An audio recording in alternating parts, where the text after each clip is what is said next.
от чистого сердца поздравляем детей, которые сегодня чувствуют наше тепло. Мы как взрослые люди, хотя мы тоже являемся детьми, мы верим в чудо.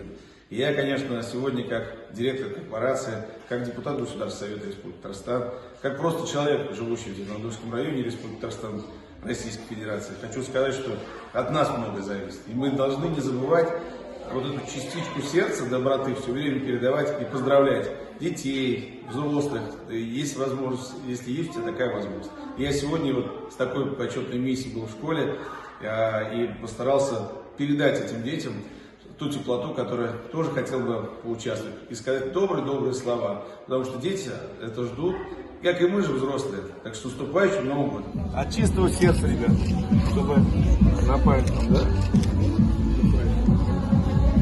Пальчик там еще держим. Так. С наступающим Новым годом. Да. А мне целый день, пускай будет такая хорошая, интересная миссия. Да? Улыбайся больше.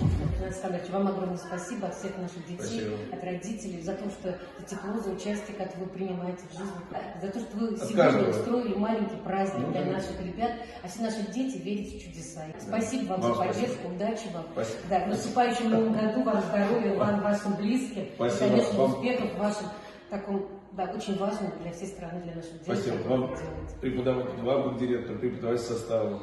Самое главное, здоровья, мирного неба и понимания в семье, потому что это много значит. Почему? Потому что мы все люди взрослые и психологически должны все сделать для того, чтобы был уют, комфорт и люди радовались. Мы живем в большой, добром, как я уже сказал, с большой трибуны, доме, называется Россия.